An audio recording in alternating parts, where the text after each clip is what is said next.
Have you ever felt pulled in two directions that cannot both be satisfied? Wanted security and adventure simultaneously? Loved someone and resented them for the same reasons? Believed you should be one kind of person while consistently being another? This experience of inner division, of the self at war with itself, is one of the most common and most disturbing features of human psychological life. William James had a name for it and a theory of what it is for. In The Varieties of Religious Experience, James described what he called the divided self, the person whose personality has not achieved unity, who holds contradictory impulses and incompatible values without having found a way to integrate them. James was careful to note that this is not necessarily pathological. Inner division is a normal feature of human development, particularly during periods of growth and transition. The conflict itself can be generative. The question is not how to eliminate it but how to move through it. James drew a distinction between what he called the healthy-minded personality and the sick soul.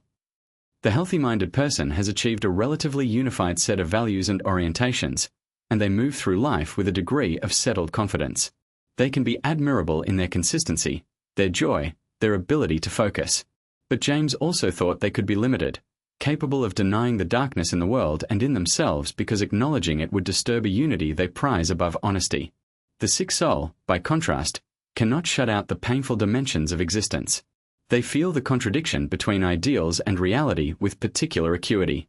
They are aware of their own failures, their divided loyalties, their inconsistencies.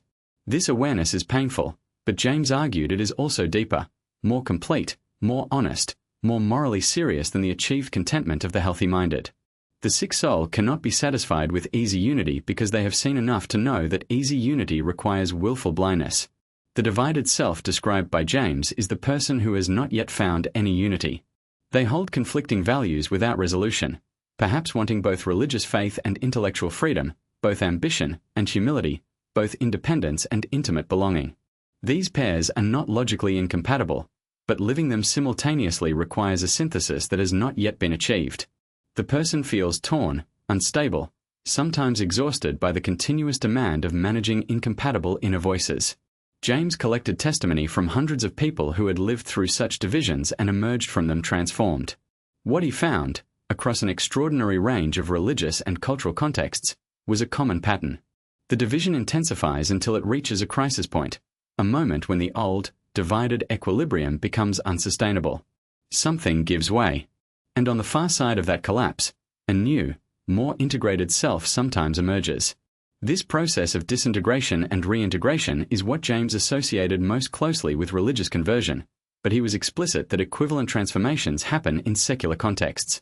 The person who hits bottom with an addiction and emerges with a reorganized life. The intellectual who abandons a worldview that no longer coheres and finds a more honest framework. The person who faces the incompatibility of two roles they have been simultaneously playing and chooses, at last, which they actually are. The psychology of this process is interesting. James noticed that the resolution rarely comes through deliberate rational analysis of the conflict. You cannot think your way out of a divided self by making a list of pros and cons. The integration happens in a different way, through experience, through crisis, through a surrender of the will that allows something previously held apart to come together. James was sympathetic to the religious language of grace in describing this process, even as he was careful to note that the language of grace describes a psychological mechanism that does not require supernatural explanation. Modern developmental psychology has confirmed much of what James observed. Erik Erikson's theory of identity formation is essentially James's divided self writ into a developmental framework. The adolescent and young adult must navigate competing identities, values, and roles, and the process of achieving a coherent identity involves periods of exactly the crisis and confusion James described. Identity diffusion, the state of not having resolved the division, is recognized as a genuine developmental difficulty with measurable consequences for psychological health. For anyone living in a divided state, James's analysis offers something valuable: perspective. Inner conflict is not proof that something is wrong with you.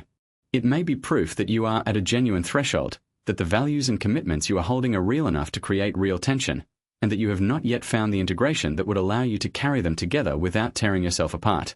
The division is often the thing that precedes growth. The pain of it is evidence of the seriousness of what is at stake. James did not promise that integration always comes or always comes quickly, but he believed that the person willing to stay with the conflict honestly, without premature resolution in either direction, was more likely to arrive at a genuine unity than the person who suppressed the division through will or distraction. The divided self, honestly inhabited, contains the seeds of a more complete one. Subscribe to The Psychology of William James to explore more of his timeless ideas.